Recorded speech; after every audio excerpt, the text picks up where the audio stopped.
Galactic Council called humans primitive, then their fleets vanished. Part 1, The Verdict of the Council. The first thing Counselor Oren said to me was not hello. He said, "You are early."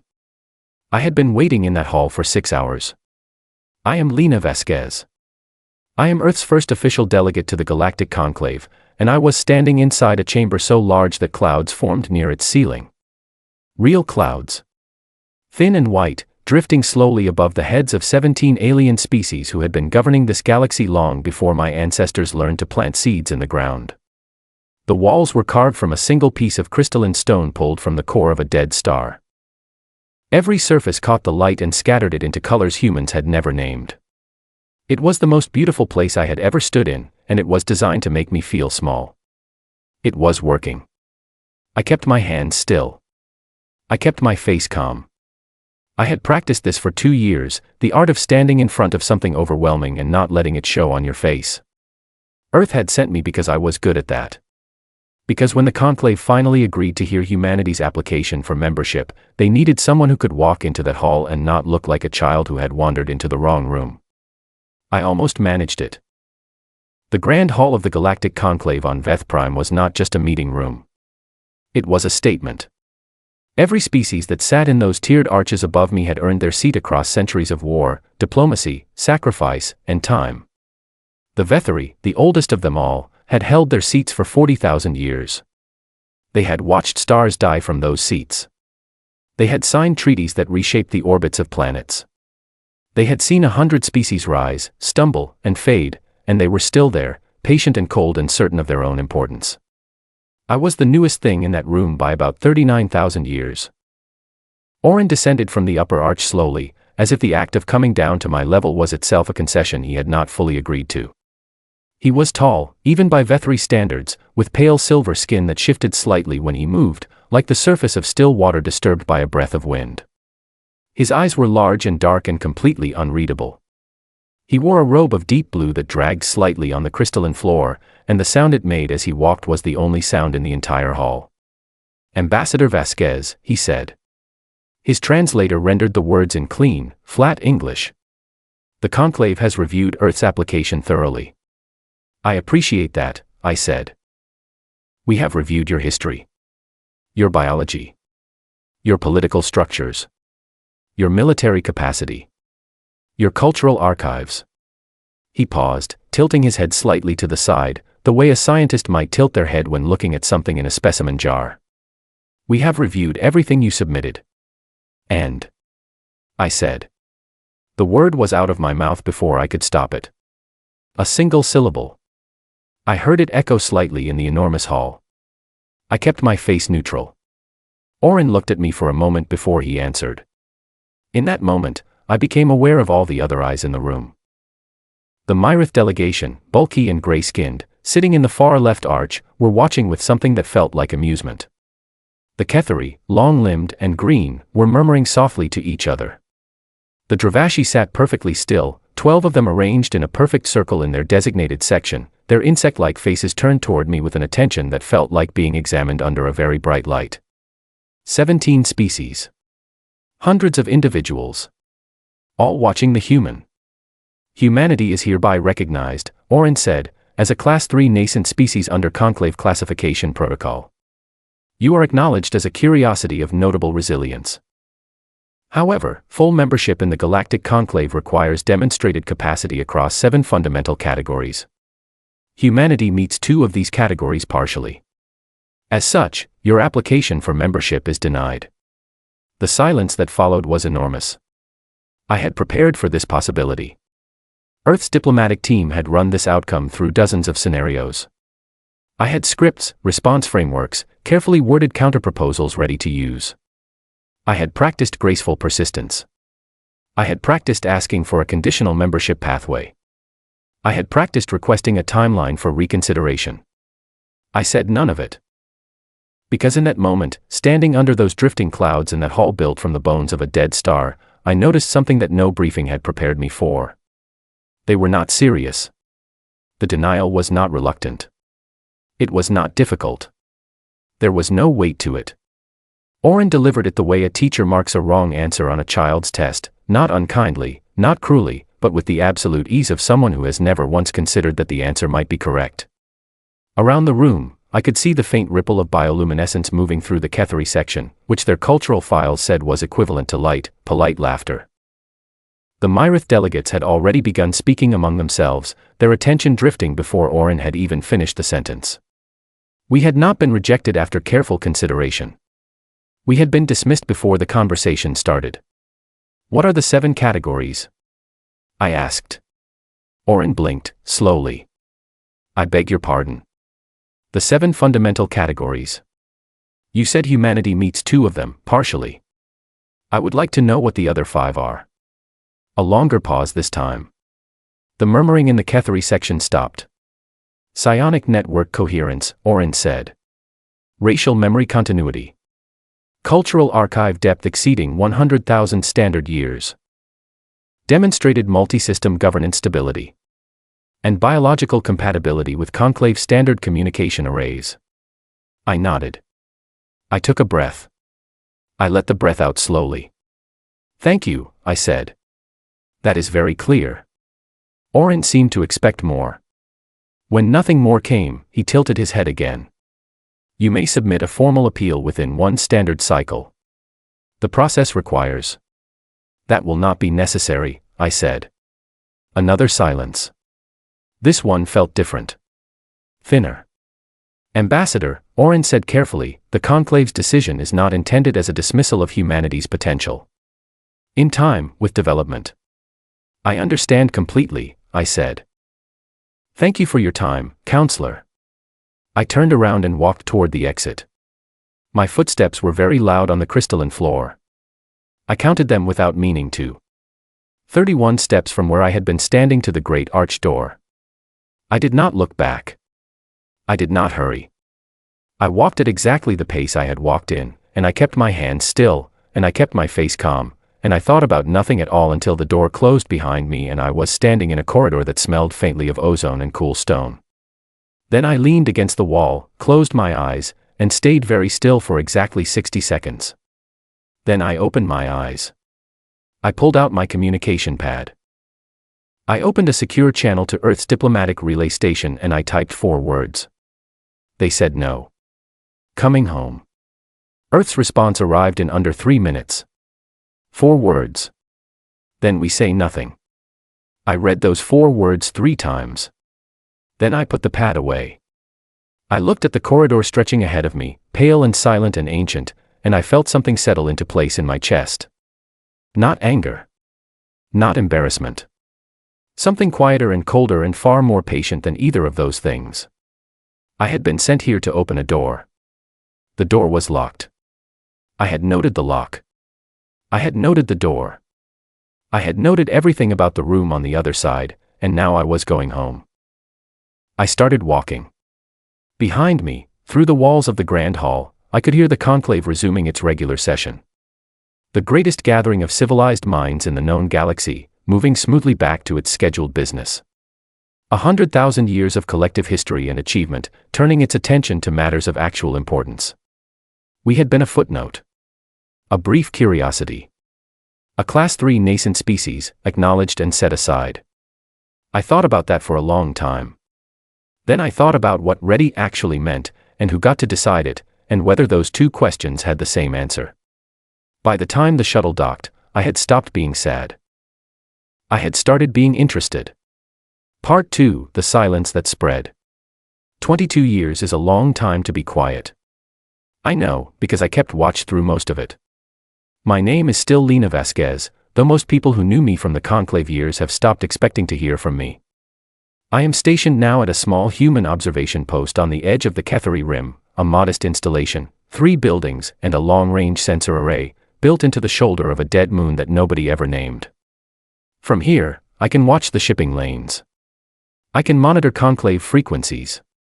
I can read the slow, steady pulse of a galaxy that has already decided what we are. It decided wrong. When Earth sent those 4 words, then we say nothing, I thought I understood what they meant. Silence as strategy. Silence as dignity. We would step back from the conclave stage, nurse our pride, and return in a generation with better credentials. I was right about the silence. I was wrong about the reason. The first sign came 18 months after I left Veth Prime. Earth's 3 remaining diplomatic attaches quietly closed their offices in the Conclave's administrative district and boarded transports home. No press conference. No formal notification. Just a brief, courteous message to the Conclave's administrative bureau: the Terran delegation is restructuring its external affairs office. All inquiries may be redirected to the automated relay at the following frequency. The frequency, when Conclave staff eventually tried it, played a holding tone and offered a callback that never came. The Conclave noted the withdrawal. The record shows a single line in the session minutes from that month: Terran delegation status updated to inactive. No action required. No action required. I noted that line and filed it in a personal archive I kept on an encrypted drive that I still carry with me everywhere. The second sign came 4 years later. Ketheri commercial pilots who regularly ran supply routes near human-registered waypoints began reporting that the waypoints were gone. Not destroyed. Just gone. The beacons had been deactivated and the physical infrastructure quietly removed. Shipping lanes that had passed within hailing distance of human colony worlds for decades were suddenly running alongside empty space. The worlds were still there, their gravitational signatures registered on navigation charts, but they had stopped broadcasting. Every communication frequency associated with human settlements from the EOS colonies to the outer belt stations fell quiet within a period of about 8 months. I remember the day my own outpost received the final scheduled supply delivery from Earth. The pilot, a quiet man named Owen Clark, who had been running the same route for 11 years, handed me the cargo manifest and said, without any particular drama, next delivery will be from a Terran autonomous freighter. New system. You will not see me again on this route. I asked him what the new system was. He smiled in a way that suggested he genuinely did not know and genuinely was not bothered by that. Above my clearance, he said. But they said it is efficient. That was the last human face I saw in person for 6 years. The autonomous freighters were perfect. They arrived exactly on schedule, delivered exactly the right supplies, accepted no incoming communication, and departed without a signal. Twice, Ketheri border patrol vessels attempted to hail them. The freighters did not respond. They did not alter course. They simply continued on their route with the calm consistency of something that had not been programmed to notice being hailed, only to deliver cargo and return home. The Ketheri filed a complaint with the Conclave. The Conclave sent a formal notice to Earth's administrative relay frequency. The holding tone played. The callback never came. I watched all of this from my quiet post on the dead moon, writing reports that Earth acknowledged with automated receipts and the Conclave never asked to see.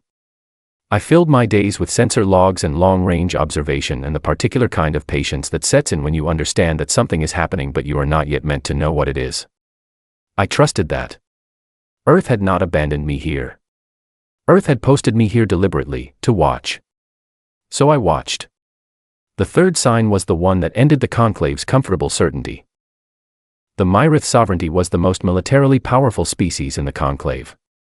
They had held that distinction for 6,000 years, and they wore it the way that only someone who has never genuinely been challenged can, casually, completely, without even thinking about it. Their warships were enormous, efficient, and devastating. Their commanders were trained from childhood in the art of overwhelming force. They had not lost a significant military engagement in over 1,000 years. They had also, 3 years prior, established what they called a sovereign resource corridor that overlapped with the outer edge of a human mining installation called Waystation Ardent.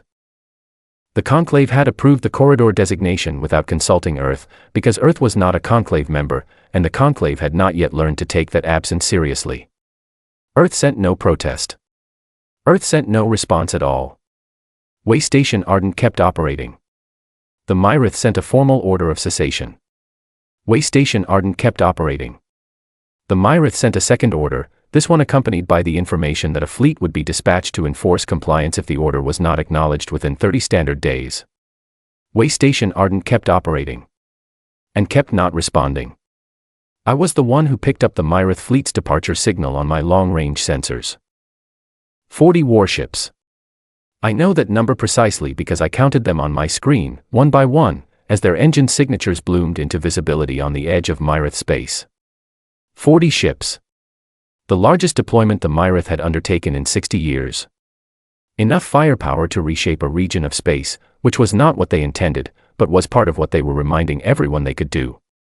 They moved at standard military cruise speed. Their heading was direct and clean, pointing straight toward the region of space where Waystation Ardent sat quietly producing ore and not answering its communications. I tracked them for 11 days. On the 12th day, their engine signatures vanished. Not dimmed. Not faded with distance. Vanished, between one sensor sweep and the next, as if someone had reached into the data and erased them. I ran diagnostics. I recalibrated the array. I checked for interference sources. I spent 4 hours eliminating every technical explanation I could think of, and at the end of those 4 hours I sat back in my chair and looked at the blank space on my screen where 40 warships had been, and I felt the hair rise on the back of my neck. I filed an observation report. Earth's automated system acknowledged receipt. I then did something I had not done in years. I broke from my scheduled routine and sent a personal message to a secure Earth relay address I had been given when I first took this posting, with instructions to use it only if I observed something that I could not explain and that felt important. Fleet of 40 Myrith warships, I wrote. Observed heading for Ardent Sector. Disappeared from sensors at grid reference 774 Kappa on day 12 of transit. No debris. No distress signal. No deviation from course prior to disappearance. Please advise. The response came 6 hours later. It was not from an automated system. It was from a human being, and it said only, "We know. Keep watching." 3 words. 2 of them a confirmation that someone, somewhere, was not only aware of what had happened but had been expecting me to see it. The 3rd word was the one that stayed with me. Keep watching. Not stop watching. Not stand down. Keep. Whatever was happening, it was not finished. The Conclave noticed the fleet's disappearance 9 days after I did. Their long-range monitoring was less focused than mine in that region. They had not been watching Myrith movements with the same attention. When the Myrith Sovereignty formally reported the loss of contact with their fleet to the Conclave, the session that followed lasted 14 hours, which was, by every record I could access, the longest emergency session the Conclave had held in 300 years. I watched the session frequency spike on my communication monitors. I watched the query signals that the Conclave sent out toward the Ardent Sector region, politely phrased requests for information from any vessel or installation in the area. I watched those signals disappear into quiet space. And then something unexpected happened. One signal came back. It was brief. It was in clean, standard Conclave format, properly coded and properly addressed. It came from the region of Waystation Ardent, on a frequency that Earth had never officially registered with the Conclave. It said, "All personnel in the designated area are safe. No casualties have occurred. No hostile action was initiated. A navigational correction has been applied to vessels that entered Terran sovereign space without prior authorization. The matter is considered resolved on the Terran side. We remain open to direct communication at the following frequency." A frequency followed. A real one, that actually answered. The Conclave chamber went quiet in a way that session frequencies could not quite capture, but that I somehow felt from 600 light-years away. They had done something to the Myrith fleet and described it as a navigational correction. 40 warships, every person on them perfectly intact and completely unable to reach where they had been trying to go, and humanity had described it in the driest, most administrative language imaginable, the way a transit authority might describe rerouting a delayed train. I sat alone in my outpost on my nameless dead moon, and for the first time in 22 years, I let myself smile. Not because I understood what had happened. Because I understood what it meant. Earth had not been sitting quietly for 2 decades, nursing its pride and waiting for the Conclave to change its mind. Earth had been building. And now it was ready to show one small piece of what it had built, in the most restrained, precise, deeply human way possible, with a form letter and a contact frequency. I pulled out my observation log and began writing. My hands were not entirely steady, but that was acceptable. I wrote for 3 hours without stopping, recording everything I had seen, everything I had noted, every small sign over 22 years that had pointed toward this moment without me fully understanding where they were pointing. Then I sent the whole document to Earth's secure relay. Then I made myself tea and stood at the viewport and looked out at the stars for a long time.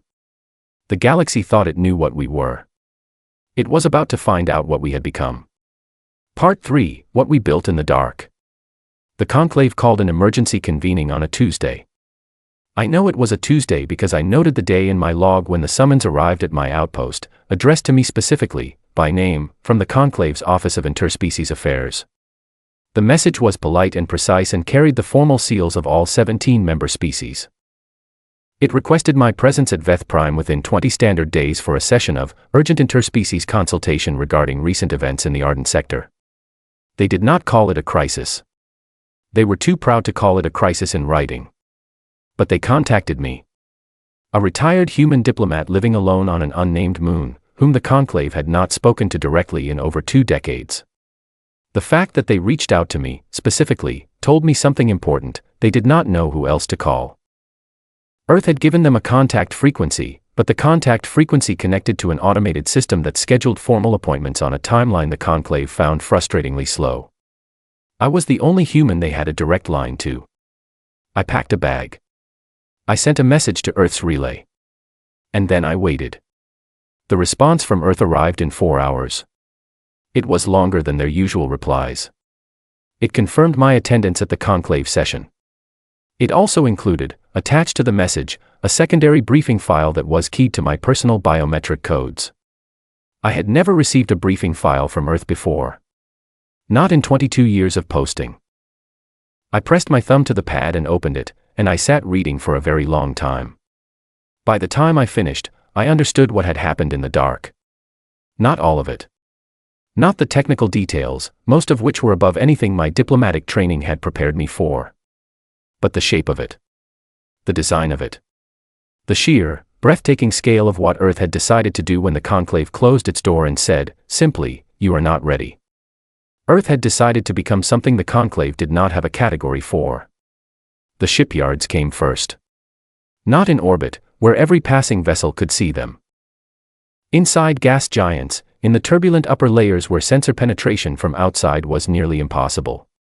Automated construction platforms, running on sealed power systems, building structures that were never intended to be seen from space.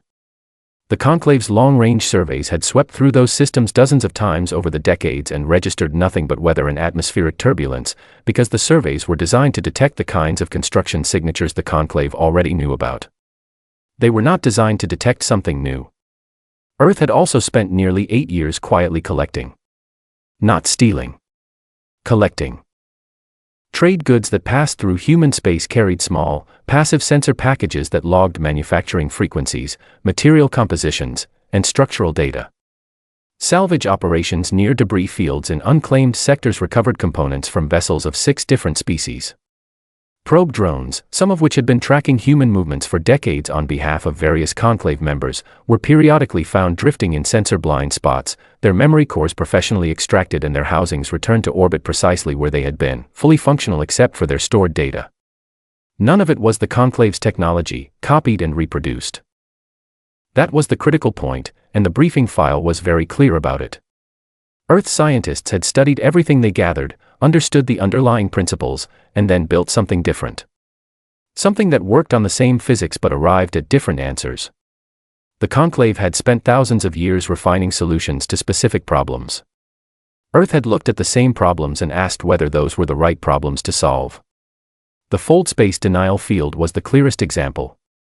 Conclave warship doctrine was built on direct engagement, superior firepower, coordinated assault patterns, overwhelming force applied to a specific point. Their ships were designed to go exactly where their commanders pointed them, and to do enormous damage when they arrived. It was a system that had worked for millennia. Earth had not built ships to fight that system. Earth had built systems to make that doctrine useless. The fold space denial field did not destroy ships. It did not damage them. It simply prevented them from arriving where they intended to go. A vessel moving through space under its own power, entering a region covered by the field, would find its trajectory subtly and continuously corrected, not by force, but by a persistent, low-intensity manipulation of the fold space geometry that the ship's own drive was using to move. The ship would keep moving. Its engines would keep running. Its crew would be completely unharmed. It would simply end up somewhere other than where it was going, the way a river ends up at the sea by a slightly different path than expected. The Myrith fleet had entered Terran sovereign space and found themselves, after 12 days of travel, deposited in a stable holding orbit around an uninhabited planetoid approximately 400 light-years from where they had intended to be. Their fuel reserves were intact. Their weapons were functional. Their crews were, by the last report, confused and unhurt and extremely frustrated. They were also, until Earth chose to release them, completely unable to leave. The briefing file noted this in a single dry sentence: "Fleet is available for return to Myrith space upon resolution of the current diplomatic framework." Available for return. As if they were a package waiting at a collection office. I read the rest of the file on the shuttle to Veth Prime, committing as much of it to memory as I could. The colony numbers were the second thing that made me stop and stare at the wall for several minutes. 47 new worlds. Not outposts. Not research stations. Settled worlds, with populations and infrastructure and growing communities of human beings who had been living there quietly for years. The Conclave's maps of human space showed 4 colony worlds. The real number was 51, and growing. And then there was the number that the briefing file placed near the end, almost casually, as if it were a minor footnote. The fleet count. I will not write the number here. It is not my place to. But I will say that when I read it, I closed the file, looked out the shuttle window at the stars for a long time, and thought about Counselor Orin and his tilted head and his careful, courteous dismissal, and I thought, we were not behind you. We were not even running the same race. I arrived at Veth Prime to find the Conclave in a state that I can only describe as controlled worry wearing a formal robe. The Grand Hall looked the same as it had 22 years ago. The crystalline walls, the drifting clouds, the tiered arches. But the atmosphere was different in a way that hit me the moment I stepped through the great door. The comfortable certainty was gone. The species who had occupied these arches for millennia were still sitting in their designated sections, still arranged in their formal configurations, but something in the way they held themselves had changed. They were not relaxed. They were performing relaxation, which is a very different thing, and much harder to sustain. Waiting in the observer gallery, as I had been directed, I watched the session begin without me. Then a young woman walked in through the main delegate entrance, and the room changed again. Her name, I would learn later, was Corporal Dani Reyes. She was 26 years old, the daughter of a mining engineer from a colony world that the Conclave did not know existed. She was not a diplomat. She was not a senior official. She was a junior attaché from Earth's new External Affairs Division, and she walked into the Grand Hall of the Galactic Conclave with the perfectly even stride of someone who had been told exactly what to do and had decided to do it exceptionally well. Her uniform was the thing that stopped the room. Deep black, with a subtle geometric pattern at the collar that no Conclave translator bank recognized, because it was not a symbol from any registered species. No rank insignia in any system the Conclave used. No flag, no emblem, nothing that could be cross-referenced with the databases these species had been building for thousands of years. She walked to the center of the floor, exactly where I had stood 2 decades ago, and she set a single data chip on the speaker's table, and she said, in clear and pleasant English that the chamber's systems translated without difficulty, Earth's terms for a framework of mutual recognition. We are available to discuss at your convenience. She then turned around and walked back out the way she had come. The hall was silent for 11 full seconds. I counted. Then everyone spoke at once. From the observer gallery, I could see it all. The Ketheri section abandoned its bioluminescent calm entirely. The Myrith delegates, already frustrated over their stranded fleet, erupted into angular, sharp-edged communication that their translators rendered as a rapid stream of objections. The Dravashi, who almost never showed visible emotion, were in visible motion, all 12 of them shifting and turning toward each other in a tight, urgent cluster. Orin raised his hand for silence. The chamber quieted, slowly. He picked up the data chip. He looked at it for a long moment. Then he looked up at the observer gallery, and he found my face immediately, which told me he had known I was there since I arrived.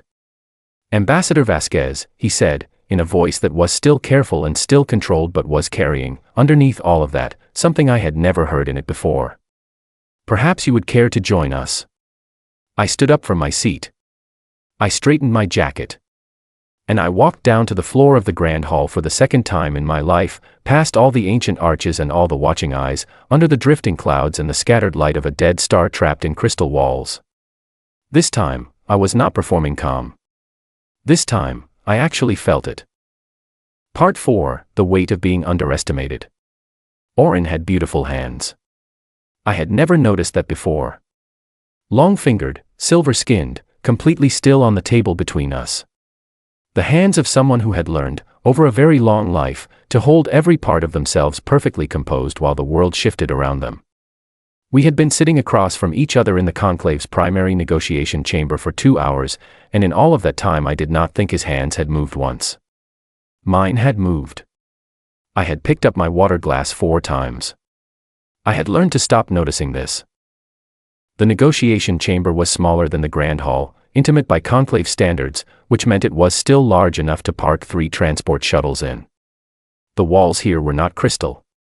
They were a warm gray stone, smooth and old, lit from above by sources I could not see, the light falling even and gentle across the long table where the 2 of us sat with our respective support teams arranged behind us. Oren's team was 7 individuals representing 4 species.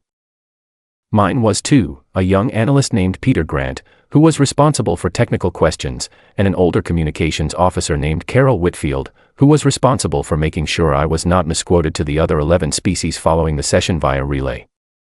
The difference in team size had been deliberate. Oren had noticed it immediately and had spent the first 20 minutes of the session trying to determine what it meant. I knew this because every question he asked in those 20 minutes was designed to measure our confidence level, and someone who is not concerned about confidence levels does not spend 20 minutes trying to measure them. I let him try. Let us set aside the question of the Myrith fleet for the moment, Oren said. This was the 4th time he had suggested setting it aside. Each time, I agreed, and each time the conversation circled back to it within 10 minutes, because it was the only question in the room that actually mattered. Of course, I said. The framework document your representative submitted outlines a request for what is categorized here as sovereign peer status. He touched the data chip, which had been projected onto a shared display between us. This category does not exist within Conclave classification protocol. We know, I said. We created it. Oren's hands, impossibly, became even more still. The Conclave's classification framework has been established across 4,000 years of 4,000 years of classifying other species, I said. We are aware. We read the framework carefully. It classifies species very well according to criteria that were developed by species who were already inside the framework at the time of its development. It is a very self-consistent system. And you find it inadequate. I find it incomplete, I said. There is a difference. Your framework accounts for species that develop along paths the Conclave has already seen. Psionic networks. Racial memory continuity. Cultural archive depth. These are the benchmarks of civilizations that grow slowly and remain consistent across deep time. They are real achievements. We do not dismiss them. But you do not have them. No. We have other things. Oren leaned forward, very slightly. It was the most movement he had made in 2 hours. Such as. I glanced at Peter, who gave me a small nod. I looked back at Oren. When your people solve a problem, I said, how do you do it? A pause. Through accumulated knowledge. Through institutional expertise. Through the wisdom of. Through consensus, I said. Through the combined understanding of a civilization that has been thinking about the same questions for a very long time. That is powerful. That is genuinely powerful, and I mean that without any irony. A species with 40,000 years of accumulated knowledge applying itself to a problem is a formidable thing. Yes, Oren said, carefully. On Earth, I said, a problem gets handed to 1,000 people who all disagree about the right answer. They argue. They compete. They form groups that work against each other and then borrow each other's best ideas. Some of them are wrong in ways that waste enormous amounts of time. Some of them go in directions that seem useless and turn out, 50 years later, to be the most important direction anyone pursued. The process is inefficient and uncomfortable and frequently frustrating. I picked up my water glass. I set it down. But at the end of it, you do not get one answer refined to its highest possible expression. You get 40 answers, most of them partial, some of them contradictory, and occasionally one of them that nobody expected and that changes everything. We have been doing this for as long as we have been human. We did not develop a psionic network. We developed argument. We did not develop racial memory. We developed writing, and then libraries, and then networks, and then systems that could hold the debates of every human who ever lived and make them available to every human who came after. Oren was quiet for a long moment. You are describing, he said slowly, a process that is fundamentally unpredictable. Yes. A process that cannot be reliably anticipated. Exactly. A process that, he stopped. His hands moved, finally, the fingers spreading slightly against the table. I watched this happen with a feeling I could not quite name. A process that cannot be anticipated in advance, because it is not possible to know where it will go. Now you understand, I said, why we asked for a new category. The silence that followed was long and genuine. Not a calculating silence. A thinking one. I had not seen Oren actually think during this negotiation. I had seen him manage, measure, position. This was different. Behind me, I heard Carol shift her weight. When Oren spoke again, his voice was different. Not softer, exactly. More careful. The fold space denial field, he said. Your people developed it. In 11 years, I said. From first principles. We had no existing framework for fold space manipulation. We approached the problem without knowing what the solution was supposed to look like. That is, he stopped himself. Started again. Our own scientists have worked on related theoretical problems for 800 years and concluded that a practical application was generations away. They concluded that based on the approaches they knew to take, I said. Our scientists did not know those approaches. They found different ones. Another silence. And the shipyard infrastructure, Oren said. The construction platforms inside the gas giants. We reviewed our survey records after your framework document was received. We have swept those systems 14 times in the past 2 decades. You have, I confirmed. We detected nothing. Our engineers were pleased to hear that. The faintest shift in Oren's expression. Not quite what I would call a smile. Something adjacent to it, reluctant and very small. How many vessels does Earth's fleet currently contain? He asked. That information is covered in Section 7 of the framework document, I said, and is available to conclave members in good standing under the mutual transparency provisions. Which is one of the provisions we would like to discuss. You are not going to tell me. I am telling you how you can find out, I said. There is a difference. The session ran for 11 more hours. We broke 3 times, briefly, and each time Oren's team withdrew to consult and I sat with Peter and Carol in the small side room assigned to us and drank more water and did not talk much. Carol spent the breaks reviewing relay reports from the other 11 species watching the session. Their reactions, she told me during the 3rd break, were split in a way that roughly matched what Earth had predicted. When we sat back down for the final session block, Oren looked, for the first time in my experience of him, tired. Ambassador Vasquez, he said, after a long opening silence.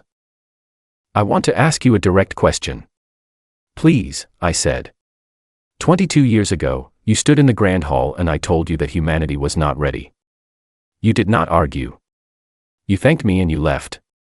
He looked at me steadily. Did you already know, at that point, what Earth intended to do? I considered the question carefully. No, I said. I did not know the specifics. I did not know what form it would take or how long it would take. I only knew that the word ready was a word other people were using about us, and that when other people use that word about us, we tend to find it motivating. Motivating, Oren said. It is a very human response to being told something is impossible. We generally take it as a suggestion. He was quiet for a moment. Then he said, "You were not angry." I was, I said honestly. For a while. But anger is expensive. We had other things to spend our energy on. The last hour of the session was about the Myrith fleet, which we had now circled back to for the 5th time, and this time we stayed. The terms were not complicated. The fleet would be returned to Myrith space, intact and unharmed, within 48 hours of the conclave's formal adoption of the sovereign peer designation for humanity. In the interim, the fleet crews were to be provided with full communication access to their families and their commanding structures. They were, in every respect, to be treated as guests rather than prisoners. They were already being treated that way. I knew that from the briefing file. Earth had been delivering regular supply transfers to the holding orbit for weeks. Oren reviewed the terms. He reviewed them a second time. Then he looked up. Humanity is willing, he said slowly, to release 40 Myrith warships and their crews, representing an enormous strategic concession, in exchange for a change in diplomatic classification. We are releasing them because it is the right thing to do, I said. The classification change is simply the formal acknowledgement of a reality that already exists. Oren looked at me for a long time.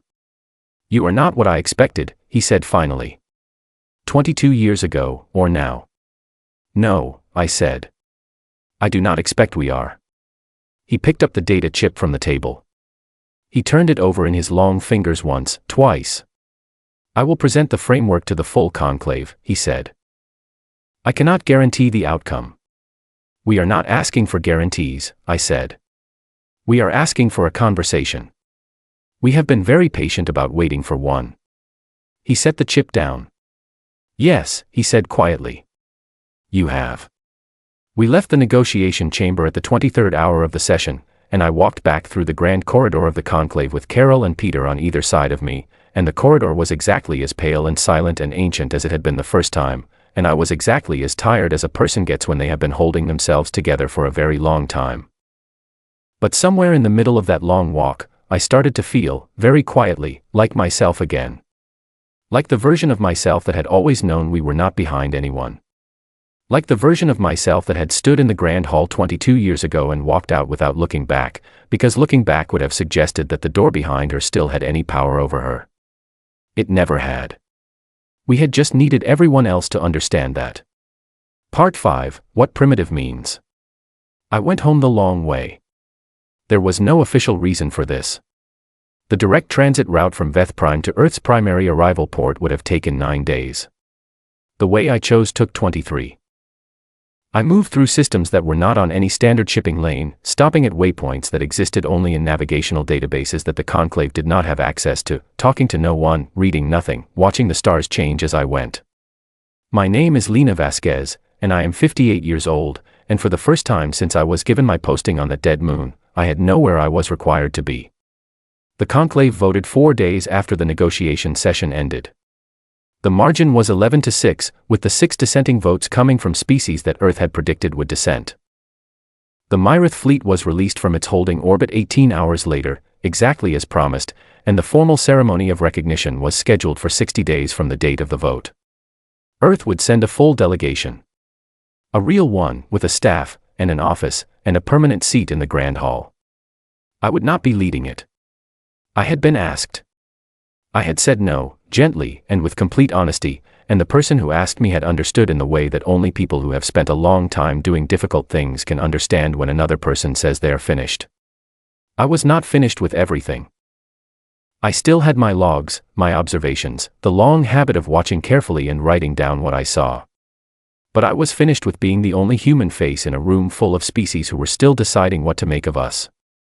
That work was done. The door that had been locked when I pressed my hand against it 22 years ago was open now, and there were younger people behind me who knew how to walk through it. I watched the stars through the viewport and wrote in my personal log, the same one I had been keeping since the day I landed on the dead moon, and I tried to put into words something I had been thinking about for a very long time. The conclave had called us primitive. That word had followed me for 22 years, quiet and persistent, like a stone in a boot. I had turned it over in my mind more times than I could count. I had been angry about it and then past anger about it and then curious about it and then, finally, genuinely interested in what it revealed. Not about us. About them. Every species in the conclave had earned its seat through a version of the same story. A long period of development. A turbulent middle history. A settling into stability. And then, gradually, the kind of deep peace that comes when a civilization has solved most of its immediate problems and can turn its attention to longer, slower questions. The Vetheri had been in that settled state for 40,000 years. The Ketheri for 20,000. Even the youngest conclave member, the Dravashi, had been stable for 8,000 years of consistent, coherent, predictable growth along understood lines. They had all looked at humanity through the lens of that story and found us lacking. We were in the turbulent middle, still arguing, still changing, still throwing out the solutions we had found yesterday because we thought we had found better ones today. By the measurements of their own histories, we were early. Unfinished. Not ready. They were not wrong about what they were measuring. They were wrong about what it meant. When I thought about the 18 months I had spent on Earth before taking my posting, walking through cities and reading in libraries and talking to people in markets and parks, what I remembered most vividly was not any single conversation or any specific place. It was the sound. The constant, layered, overlapping sound of human beings who did not agree with each other and were not particularly embarrassed about it. Vendors arguing with customers. Children arguing with teachers. Engineers arguing with each other about the right way to build something that had never been built before. Poets arguing with critics. Scientists publishing papers that directly contradicted the papers they had published the year before, because they had found something new, and finding something new mattered more to them than being consistent. It was a sound that would have driven a Vetheri archivist to quiet despair. All that precious energy, burning in every direction at once, with no single agreed-upon goal and no system for ensuring that the most important work was the work being done. And yet, the fold space denial field had come from an engineer named Louise Marsh, who had spent 4 years pursuing a theoretical path that her own colleagues considered a dead end, because she was the kind of person who needed to see something fail before she believed it was finished. It had come from arguments in hallways and mistakes made and corrected and made again. It had come from 100 people who were certain she was wrong and pushed her to prove otherwise. It had come from the fact that no one had ever told Louise Marsh what the solution was supposed to look like, so she was free to find one that looked like nothing anyone had expected. The shipyards and the gas giants had come from a materials scientist named George Adler, who had originally been working on deep atmosphere probe casings and had noticed, during a late work session with too much coffee and too little sleep, that the pressure dynamics of the lower atmospheric layers created a perfect acoustic cover for certain construction frequencies. He had written this down as a footnote in a paper about probe casings. Someone else had read the footnote. The footnote had become a project proposal. The project proposal had become a classified initiative. The classified initiative had become the most ambitious construction program in human history. A footnote. The beginning of a fleet hidden inside planets, from a scientist who had been working on something else entirely. The conclave had spent 800 years on fold space theory and concluded that a practical application was generations away. They had concluded this because their scientists were working from the existing body of knowledge, building carefully on established foundations, consulting the accumulated understanding of thousands of years of research in the field.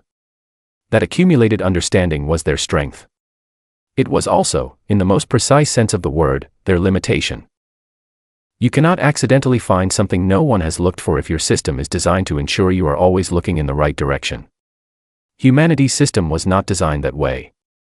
Humanity's system was not designed at all, which was the point. We had arrived at an approach to knowledge that was chaotic and inefficient and regularly produced enormous amounts of work that led nowhere and cost time and resources that could have been spent more wisely. We had arrived at it because we had too many people with too many different ideas and not enough agreement about which ideas were worth having, and somewhere in all of that chaotic searching, we had also found Louise Marsh's footnote and George Adler's quiet camouflaged shipyards and 47 worlds that the galaxy did not know were there. I thought about all of this for several days, watching the stars change outside the viewport. On the 18th day of the journey home, I passed through a system that the conclave's charts labeled as a waypoint system, uninhabited, unremarkable, valuable only as a navigational landmark. It was not on the conclave's charts as anything else. On Earth's charts, it had a name. It had a settlement. I could not see it from my transit path, but the navigational system on my ship registered its presence as I passed through the outer boundary of the system, a small, quiet notification on the screen: Terran settlement detected, population 14,000, established 11 years ago, current status, active. 14,000 people. Living for 11 years in a system the conclave had passed through a dozen times without noticing anyone lived there. 14,000 people who had built homes and schools and whatever arguments they were having with each other about the best way to do things on a world that did not exist, officially, in any document the galaxy's governing body possessed. I looked at the notification for a long time. Then I saved it to my log. On the 23rd day, I arrived at Earth. I had been away from home, in total, for most of my adult life. Short visits, irregular and brief, sandwiched between postings and transit, and the kind of work that does not leave room for much else.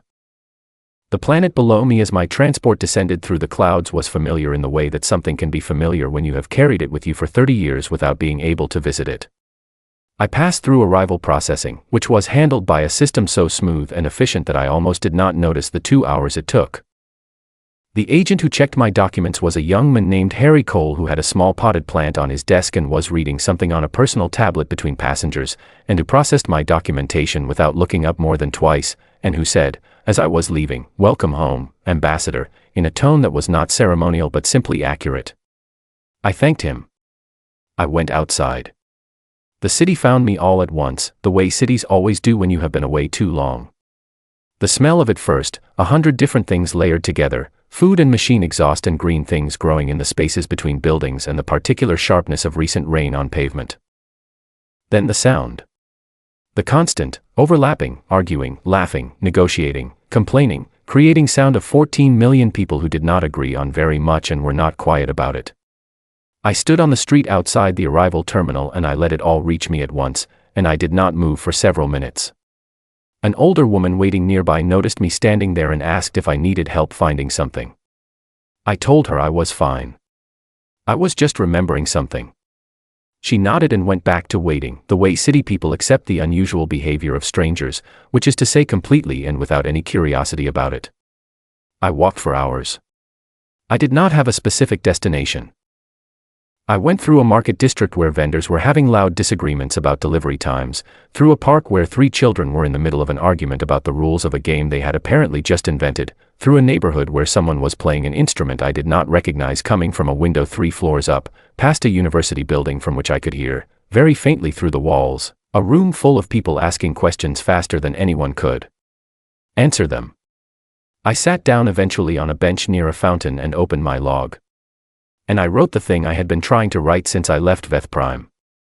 The conclave looked at humanity and they saw a species that had not stopped changing. They saw the turbulence and the argument and the noise and the waste, and their classification system told them what they were looking at, a species in an early stage of development. A species that had not yet arrived at stability. A species that was not ready. They were observing something real. The turbulence is real. The argument is real.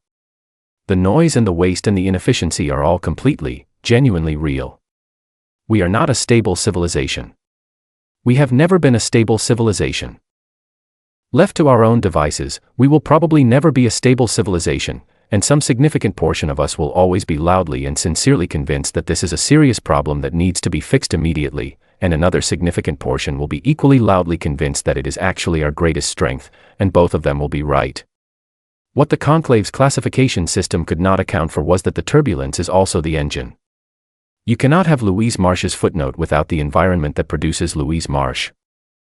You cannot have George Adler's breakthrough without the circumstances that send George Adler to work at odd hours with too much coffee and not enough certainty about what he is supposed to be looking for. You cannot have 47 hidden worlds without the restless human desire to go somewhere new before anyone tells you whether it is a good idea. A civilization that has settled into stability has also, in some fundamental way, settled into itself. It knows what it is. It knows what questions it is asking. It knows, more or less, what answers it is looking for. That knowledge is the foundation of everything it builds afterward, and it is also the boundary of everything it can imagine. We have no such boundary. Not because we are better. Not because our chaos is a superior way of existing. Simply because we have never stopped being in the process of becoming something, and we do not know what that something is, and we are not sure we want to know, because the moment we know, we become a civilization that has already decided what it is, and we are very poor at staying inside decisions. There is another piece to this that took me longer to understand, and it has to do with loss. The species of the conclave do not experience loss the way we do. The Vethari have racial memory continuity, the knowledge of their ancestors is preserved and accessible across generations, a river of accumulated experience that never truly ends. The Dravashi maintain collective consciousness within their colonies, so that no individual perspective is ever fully gone. The Kethari have cultural archive systems so complete that every significant voice from their history is preserved in a form that can be consulted, cross-referenced, and built upon. They do not forget. We forget everything. Every human being who has ever lived has taken most of what they knew out of the world when they went. The specific texture of a grandmother's thinking. The particular way a scientist held a problem in their mind before they solved it. The private doubts of engineers and the abandoned paths of artists and the questions that never got asked because the person who would have asked them ran out of time. All of it gone, in every generation, irretrievably. The conclave looked at this and saw poverty. What they did not see was what the forgetting does to the ones who come after. Every human generation begins, in some essential way, without the full weight of what came before pressing down on them. They inherit information, written records, cultural traditions, institutional knowledge, but they do not inherit certainty. They do not inherit the bone-deep assurance of someone who has spent 40,000 years arriving at conclusions. They inherit a starting point, and then they are largely free to question it, because it does not feel like bone to them. It feels like a suggestion. And so they question it. And some of the questions lead nowhere, and some of them lead somewhere that the previous generation would never have looked, because the previous generation already knew, or believed they knew, that there was nothing to find there. Louise Marsh's 4 years pursuing what her colleagues called a dead end were only possible because she did not carry 40,000 years of Vethari certainty about what could and could not be done. She carried 30 years of her own experience and a stubborn personal need to see failure with her own eyes before she accepted it. That is a very thin inheritance. It is also a very light one. The lightness is the point. I thought about something Peter Grant said to me during one of the breaks in the negotiation session, when we were sitting in the small side room and Carol was reviewing relay reports and Peter was eating something he had brought from Earth in a sealed container that smelled of warm bread. He said, "Do you think they will ever understand us?" I said I thought they would understand us better than they did now, and that was probably enough. He said, "What I mean is, do you think they understand what it feels like to not know what you are yet?" I looked at him for a moment. He was 29 years old and had spent 3 years working in Earth's External Affairs Division preparing for this session, and he had the particular quality of people who ask very precise questions while appearing to ask casual ones. "No," I said. "I do not think they do. I think they remember the not knowing as a stage they passed through. Something they survived on the way to becoming what they are. I do not think they remember it as something that has a value of its own." He nodded, looking at his food. "It is the best part," he said. I agreed with him. I agreed with him completely. The not knowing is the best part. The being in the middle is the best part. The arguing and the uncertainty and the waste and the searching and the occasional, unexpected, completely improbable finding of something no one was looking for, that is the part that makes everything else possible. The Conclave's great civilizations, with their deep archives and their accumulated wisdom and their 40,000 years of stability, are genuinely remarkable things. I do not diminish them. They have built things that will outlast every human being currently alive, and they carry memories of beauty and knowledge and achievement that we can only access through their records. But they have stopped surprising themselves. And we have not. I sat by the fountain for another hour after I finished writing, watching the city move around me. At some point a small child sat down at the other end of the bench and began very seriously examining a stone they had found, turning it over and holding it up to the light to see what it did. A guardian arrived a few minutes later, slightly out of breath from looking, and sat down on the other side of the child with the relieved exhaustion of someone who has been searching. The child did not look up from the stone. The guardian looked at what the child was looking at, and their expression shifted into something that was equal parts amusement and genuine interest. "What did you find?" the guardian asked. "I do not know yet," the child said. "I am still looking." I watched this for a moment. Then I smiled. I picked up my bag. I stood up from the bench.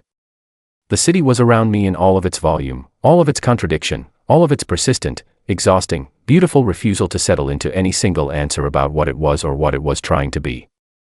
I started walking, in no particular direction, with no particular destination, through the middle of a civilization that would never be finished. The Conclave had wanted us to prove we were ready. We had proved, instead, that readiness is a cage. And we have never been very good at cages.